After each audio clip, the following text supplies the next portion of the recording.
Before Zeus ruled the sky, he had to overthrow a god who had already overthrown his own father. That god was Kronos, king of the Titans. He received a warning that one of his sons would take his throne. So every time his wife gave birth, he swallowed the child. 5 newborn gods disappeared into their father, until his wife handed him a stone wrapped in blankets. Kronos swallowed it without looking.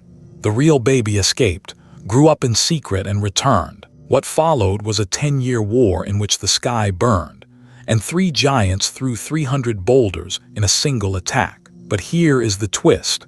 Almost everything popular culture tells you about the Titans is wrong. They were not simply giant monsters. They were gods. Atlas did not carry the earth. Kronos was not originally the god of time, and several Titans never fought Zeus at all. So what were the Titans? And why did the gods erase their own family from power? It begins with a gap in reality. In Hesiod's oldest surviving Greek account, the beginning was not an explosion. It was not darkness. It was chaos. But chaos did not mean disorder. The Greek word suggested a gap, a chasm, an opening where almost nothing had yet taken shape. Then came Gaia, the broad earth, Tartarus, the depth beneath the world, and Eros, the force of desire. These were divine powers. The gods and the world were born as the same thing. Gaia did not merely rule the earth. She was the earth. From herself she brought forth the mountains, the sea called Pontus and starry Auranos, the sky, wide enough to cover her completely. Earth below, sky above, the first great structure of the cosmos. Gaia and Auranos then produced a family so powerful that nearly every later Greek god would descend from it. But this was not a peaceful divine family tree. It was the beginning of a cycle. A father fears his children, a son attacks his father, and a new king becomes exactly what he once hated. The first victim of that cycle was Gaia herself. Gaia and Auranos produced 12 titans, 6 male and 6 female. Oceanus, Cous, Creus, Hyperion, Iapetus, and the youngest, Kronos. Their sisters were Theia, Rhe, Themis, Mnemosyne, Phoebe, and Tethys. And this is the first misconception to destroy. Titan did not mean a species of enormous monster. The Titans were gods, an older divine generation before Zeus and the Olympians. Ancient texts do not give all 12 a standard giant height, matching armor, or one shared appearance. Some were connected with great parts of the cosmos. Oceanus was imagined as the vast river circling the world. Themis embodied divine order and established custom. Mnemosyne was memory. Hyperion and Theia became the parents of the sun, moon, and dawn. Greek poetry remembers some clearly and leaves others almost silent. Cous and Creus receive names and descendants, but almost no surviving stories. The youngest was different. Hesiod calls Kronos crafty and crooked in counsel. He was not yet Father Time. Kronos and Kronos Time were originally different figures, although later writers and artists increasingly blended them together. Kronos was dangerous for another reason. When his mother finally asked her children to confront the sky, he was the one willing to answer. The Titans were not Gaia's only children. She also bore the Cyclopes, Brontes, Steropes, and Arges, each with a single eye. And she bore 3 hecatoncheires, the 100-handed ones, Cottus, Briareus, and Gyges, each described with 50 heads and 100 arms. Sources disagree about their birth order. Hesiod lists the Titans first. The later Apollodorus places the 100-handed ones and Cyclopes before them.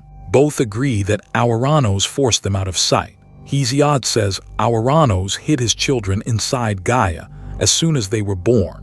A later tradition places the Cyclopes and 100-handed ones in Tartarus. Either way, Gaia became their prison. Hesiod says Gaia groaned under the pressure and devised a cruel plan. She created a sickle, gray flint in Hesiod, adamant in the later account, and placed it before her children, who would attack their father. They hesitated. Then Kronos reached for the weapon. He promised Gaia he would do it, but the son who offered to end one tyrant was about to begin a dynasty of them. Kronos hid and waited. When Auranos descended over Gaia, Kronos struck from ambush with the sickle. The ancient story is brutal.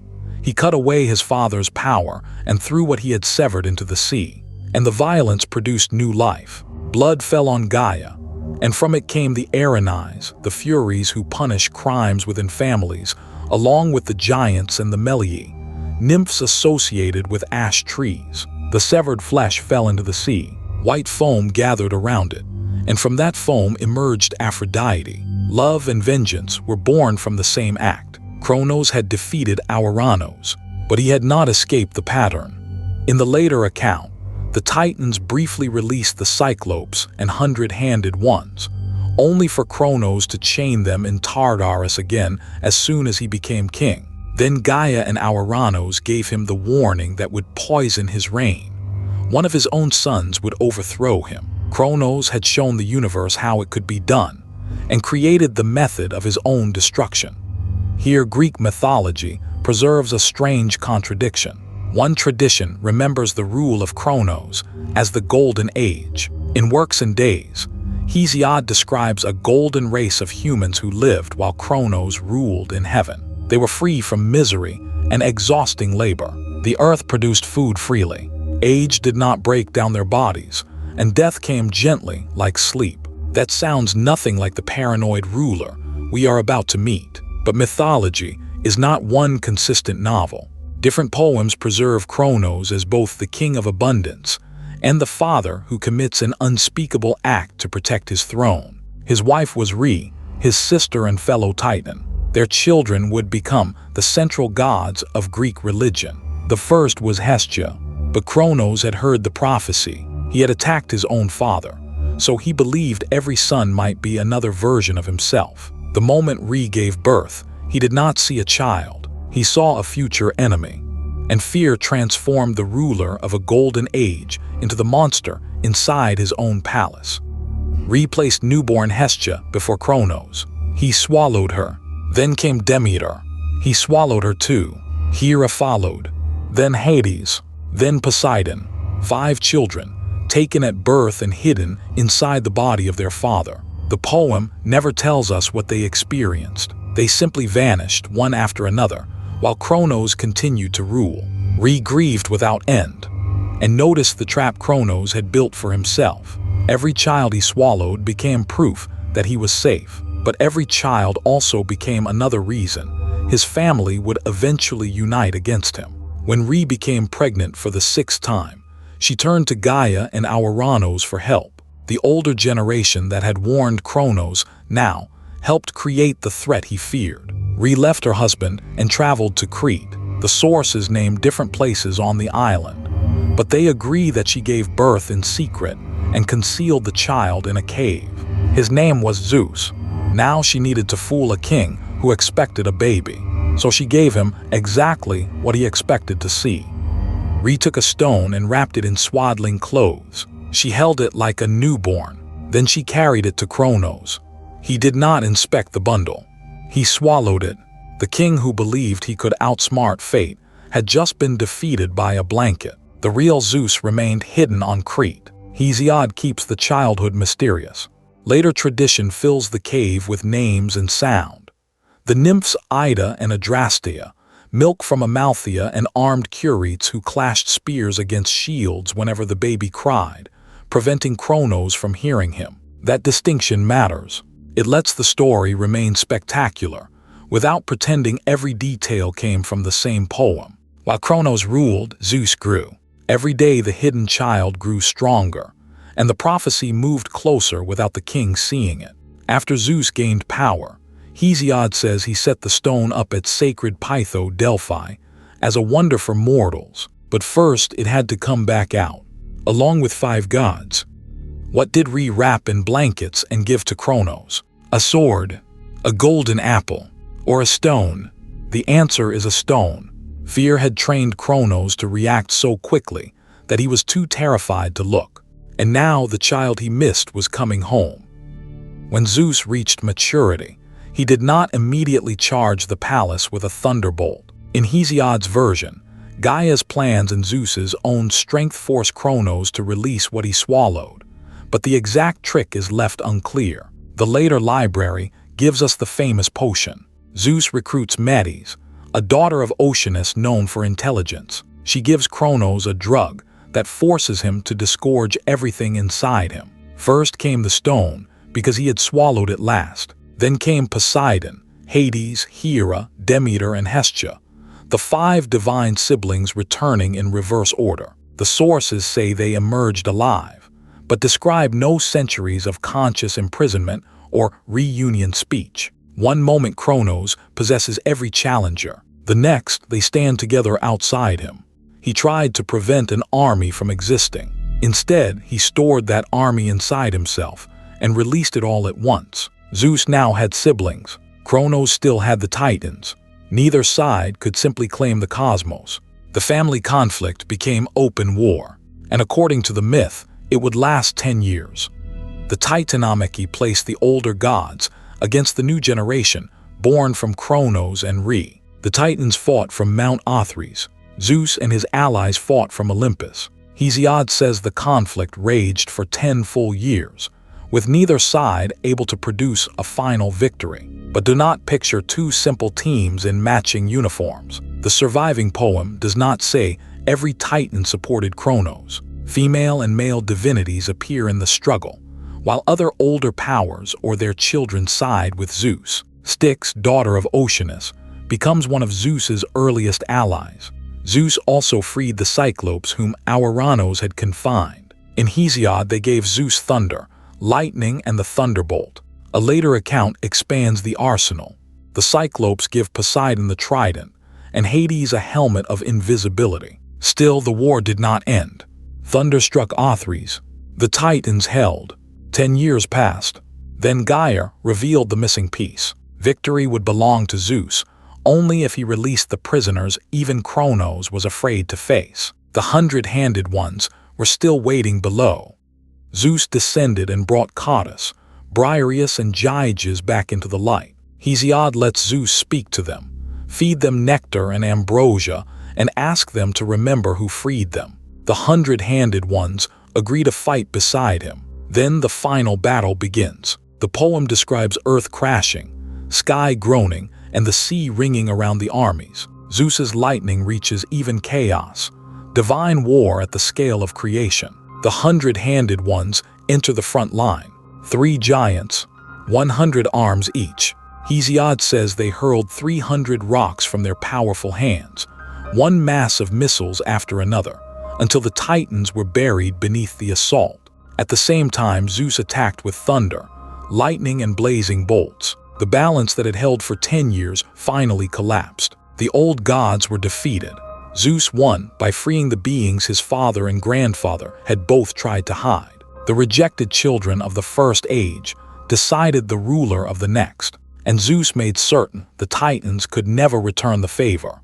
The defeated Titans were bound in Tartarus. Hesiod describes the distance with an impossible image. A bronze anvil would fall 9 days from sky to earth, then 9 more from earth to Tartarus. It was not merely underground. It was as far below the earth as the sky was above it. Around Tartarus lay bronze barriers and gates. The 100-handed ones, former prisoners, became guards over the gods who had helped keep them in darkness. But even here the tradition refuses one simple ending. The Theogony places Kronos with the defeated powers below. Yet a passage in Works and Days imagines Kronos ruling far away over blessed heroes on the Isles of the Blessed. Was Kronos imprisoned forever? Or did a later tradition give the old king a distant second realm? Greek myth preserves both possibilities, and not every defeated figure received the same punishment. Zeus transformed one Titan's greatest strength into an eternal burden. His name was Atlas, and he never carried the earth. Atlas was not one of the original 12 Titans. He was their descendant, a son of Iapetus, but ancient and later sources place him among the defeated Titan generation. Zeus condemned him to stand at the western edge of the world and hold the heavens apart from the earth. Hesiod says Atlas bears the broad sky with his head and tireless hands, not the planet. The famous image of Atlas holding a globe is a later visual misunderstanding. In the Greek story, His burden is the sky itself. Later myth gives Atlas one chance to set it down. Heracles needs the golden apples of the Hesperides and takes the weight while Atlas retrieves them. Then he returns with the apples and announces that he will deliver them himself. Heracles can keep holding the sky. Heracles pretends to agree. He asks Atlas to take the burden for just a moment while he adjusts a pad on his shoulders. Atlas lifts the heavens again. Heracles picks up the apples and leaves. Atlas loses freedom because he cannot resist one final moment of relief. His strength keeps him alive and makes escape impossible. But another son of Iapetus challenged Zeus for the sake of humanity rather than himself. Prometheus was Atlas's brother, another child of Iapetus. His name was associated with forethought, and his defining weapon was not strength. It was intelligence. At Mekon, Prometheus divides a sacrifice. Meat hidden beneath an unappealing covering, and bones made attractive beneath shining fat. Zeus chooses the deceptive portion. The myth explains why humans keep sacrificial meat, while the gods receive its smoke. Zeus responds by withholding fire from humanity. Prometheus steals it back. Hesiod says he hides the flame inside a hollow fennel stalk, an ordinary plant carrying forbidden divine fire. Later storytellers make fire the beginning of human technology. It narrows the distance between helpless mortals and gods. Zeus punishes both sides. Humanity receives Pandora, and the suffering released through her story. Prometheus is bound to a pillar or remote rock, and an eagle feeds on his immortal liver. Each night it grows back. Each day the eagle returns. But the punishment is not literally forever. Hesiod says Heracles eventually kills the eagle and releases Prometheus with Zeus's consent. Prometheus suffers for defying Zeus, but the new order eventually absorbs his rebellion into the glory of Zeus's own son. The Titan who stole fire survives, and humanity keeps the flame.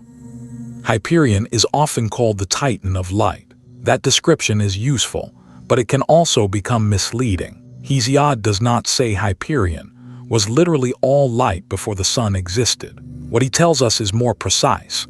Hyperion and Theia became the parents of Helios, the sun, Selene, the moon, and Eos, the dawn. Hyperion's greatest role is not a dramatic battle. It is a family that fills the sky.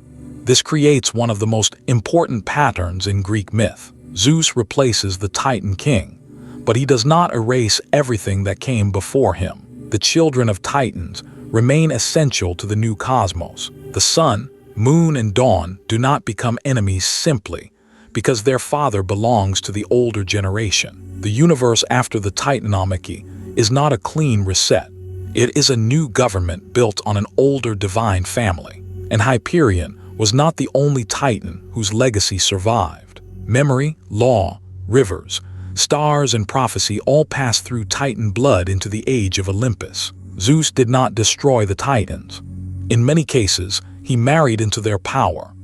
The idea that Zeus defeated all the Titans is too simple. Oceanus is never clearly shown attacking Olympus in Hesiod's battle narrative. His daughter Styx brings her children victory, power, force, and glory to Zeus, and Zeus rewards her loyalty. Themis, Titan of divine order, later bears Zeus the seasons and, in Hesiod's version, the fates. Mnemosyne, memory, becomes the mother of the 9 muses. Zeus's reign needs Titan gifts. Without Themis, the new order lacks law and justice. Without Mnemosyne, it lacks memory, poetry, and history. Without the descendants of Hyperion, it lacks sun, moon, and dawn. Even Zeus's famous thunderbolt comes from the Cyclopes, prisoners from the generation before him. The Olympians win the war, but they inherit a world constructed by older powers. Some Titans are imprisoned, others become parents, advisors, and ancestors within Zeus's order.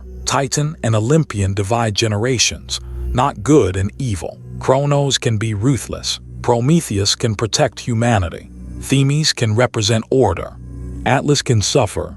They do not share one morality simply because they share a family name. That is why the real mythology is more compelling than the simplified version. The Titans did not disappear. They became the foundation beneath Olympus. The Titans survived in language, because their stories describe forces larger than any individual life. We call something titanic when it feels enormous. We call an impossible burden an Atlas. We call a daring gift to humanity Promethean. And Kronos gained an afterlife of his own. In early Hesiodic myth, Kronos is the crafty ruler before Zeus, not time personified, but his name sounded like Kronos, the figure of time, so later traditions blended them. The Roman Saturn inherited parts of Kronos, and the Titan sickle helped shape Father Time, so the popular mistake is also part of history. These myths lasted because they could change while keeping the same emotional core. A ruler so afraid of replacement that he creates his replacement. A mother who defeats power with a wrapped stone. Prisoners who decide a 10-year war. A giant whose strength becomes his punishment. A rebel who steals fire and accepts the cost. The Greeks used divine families to explore a human truth. Power never feels permanent to the person holding it. The harder Kronos tries to freeze the future, the faster his children rebel. He does not lose because prophecy is stronger than him. He loses because fear turns prophecy into a plan. So here is the question. Gaia and Ouranos tell Kronos that one of his sons will replace him. He can change the kind of ruler he is, except that no reign lasts forever, or try to destroy the future before it grows old enough to challenge him. He chooses fear. What would you have done with the prophecy? Tell me in the comments. And if you want the next chapter, the primordial gods born before the Titans, or the monsters Zeus faced after the war, subscribe to past Titans, because defeating Kronos did not make Zeus safe. It only made him next.